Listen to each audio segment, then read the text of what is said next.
Hello po mga kabaheral. As you can see po, bagong ligo ako.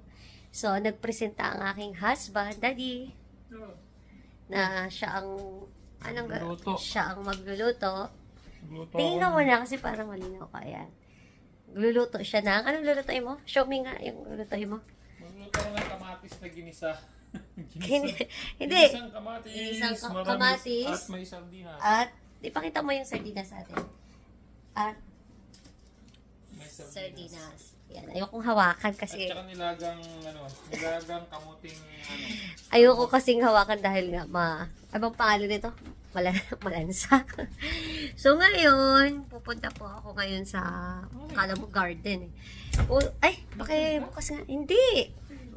Bali, pupunta po tayo ngayon sa labas. Punta tayo sa labas para mamingwit.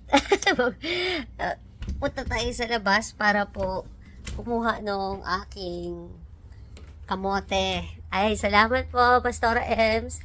Uy, may squirrel. Wait, mga kabayan. Paano ko ba Wait, may squirrel, mga kabayan. Meron pong squirrel, mga kabayral. Squirrel yan. Hindi natin siya ma-focus. Sorry, hindi ko alam kung paano mag-refocus here. So, wala na. Kaya mo na.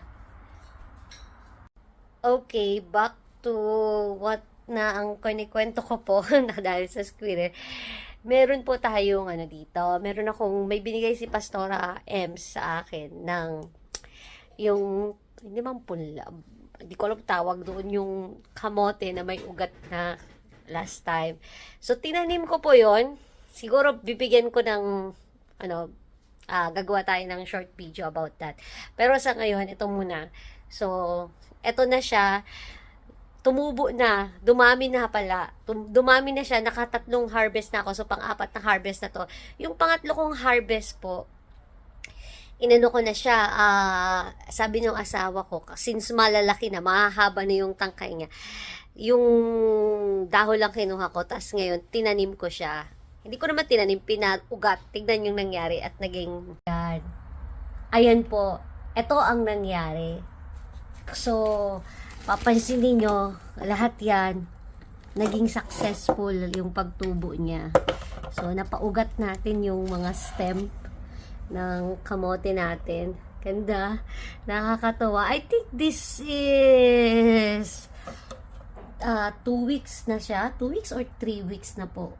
Basta ganyang mga kukunti pa ang dahon niya pero haharvestin na natin o hindi pa.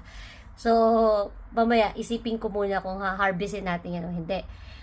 So, balik tayo doon sa unang puno na binigay sa akin ni Pastora Ems, which is napakaganda na. Tignan natin kung ilang dahon ang mahaharvest natin, mga kabayral.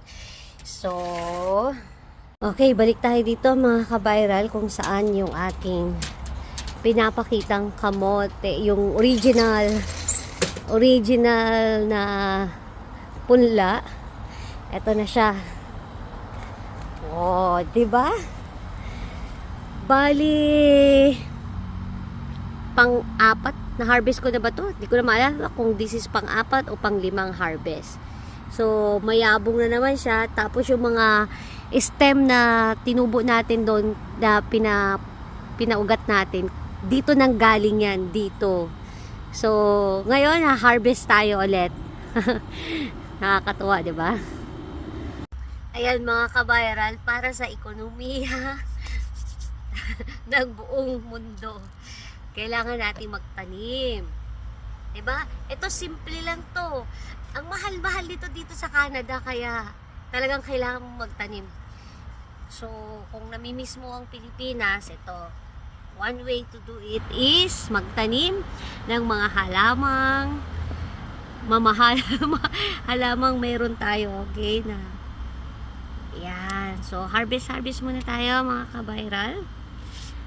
Check natin. Dahon lang kukunin natin at saka yung talbos para nang sa ganoon, tumubo pa. Magkadahon pa ulit siya. So, mas maganda na mas dami nating tinitrim, mas marami yung tubo niya. So, yan. Para sa kaalaman lang po natin, dito kasi sa Canada po, ang mahal nito. Kailan ba ako sa inyo, nag-video nung ang mahal. Mas mahal pa sa asparagus. Alam niyo ba yung asparagus kung magkano sa Pilipinas? Tapos dito napakamura ng asparagus. Kaya ako minsan, pagka nagsisigang ako, asparagus po yung nilalagay ko. Kasi nga, mas mura kaysa dito.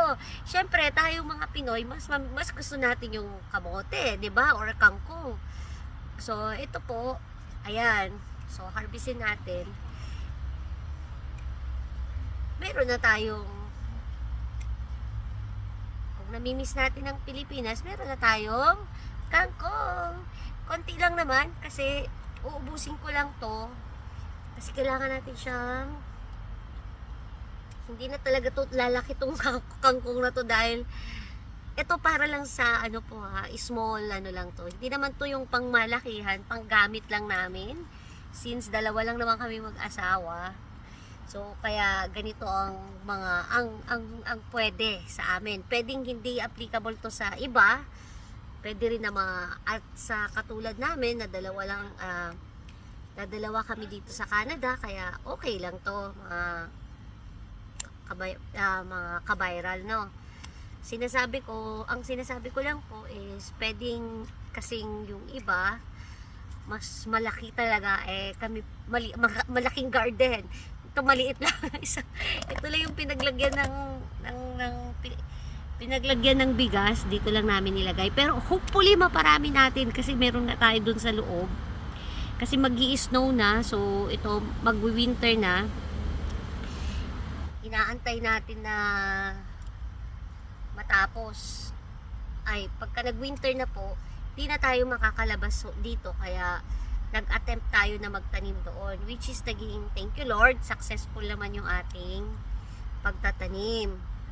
So ngayon, meron na tayong aasahan for the winter para doon sa ito. Kasi lalo na pagka winter, nako, masarap to pagka magsisigang ka. Ang sarap, kahit nakukunti lang yung ilalagay mo, pangdagdag, at least meron kang malasahan na ganito. Siguro nahihirapan na ako mga kabayran. Lapag muna natin yung iba rito para matapos natin. Napansin ko lang maliliit na yung mga niya, lumiit yung kanyang mga dahon na pinoproduce. Siguro kailangan niyang sa malaking space. Pakiramdam ko parang crowded siya rito.